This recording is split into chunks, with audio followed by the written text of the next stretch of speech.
Good morning. Thank you for taking the time to listen to this presentation. My name is Nickson Oyunge, presenting live from Dublin South. Today, I'll be answering the 4 learning reflection questions.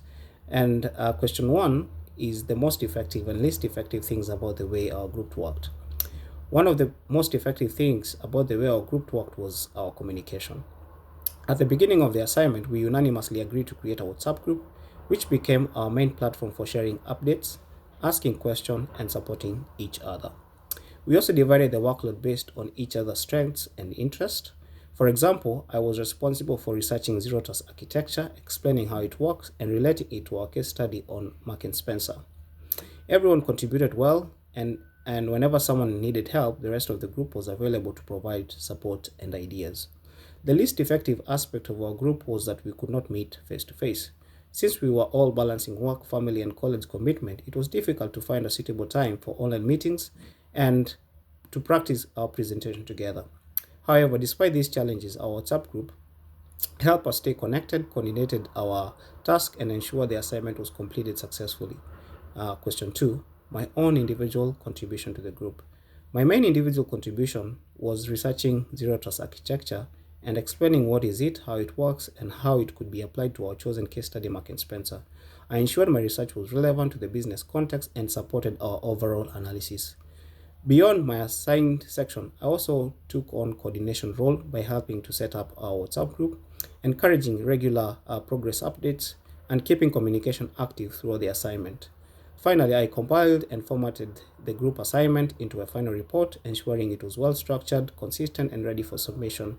This contribution helped keep the assignment organized and ensured we met our deadline with a high quality final submission. Question 3, what professional codes of practice will need to be followed if ZTA was to be implemented by M&S? If Mark and Spencer were to implement Zero Trust architecture, it will need to comply with several professional, legal, regulatory, and ethical requirements. Legally, M&S needs to comply with the GDPR and Irish Data Protection Act of 2018 by ensuring that customer and employee personal data is processed securely and only for legitimate purposes.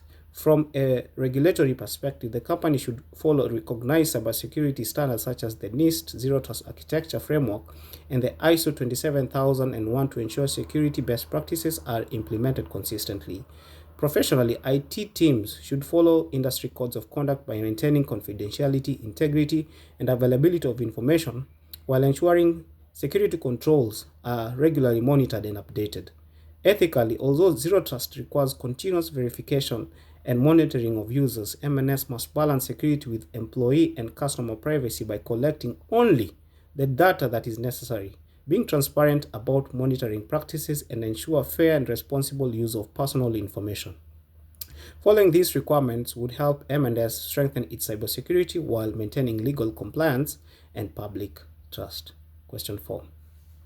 On specific actions or processes that will need to be put in place in order for the company to become compliant with these codes of practices / regulations. To ensure compliance, Mark and Spencer would need to implement several practical actions along its Zero Trust architecture. First, it should enforce multi-factor authentication and role-based access control so that employees can only access the information they need for their job, supporting the principle of least privilege. Second, the company should encrypt sensitive customer data, both in transit and rest to meet GDPR security requirements. Third, M&S should carry out regular security risk assessment, vulnerability scans, and independent audits to ensure compliance with ISO 27001 and continuously improve its security controls. In addition, all employees should receive regular cybersecurity and data protection training so they understand their responsibility and can recognize threats such as phishing attacks. Finally, M&S should establish a clear incident response and data breach reporting process, continuously monitor network activity, and maintain detailed audit logs to detect, investigate, and respond to security incidents quickly. Together, these actions would ensure legal compliance while strengthening the company's overall cybersecurity posture. Thank you very much.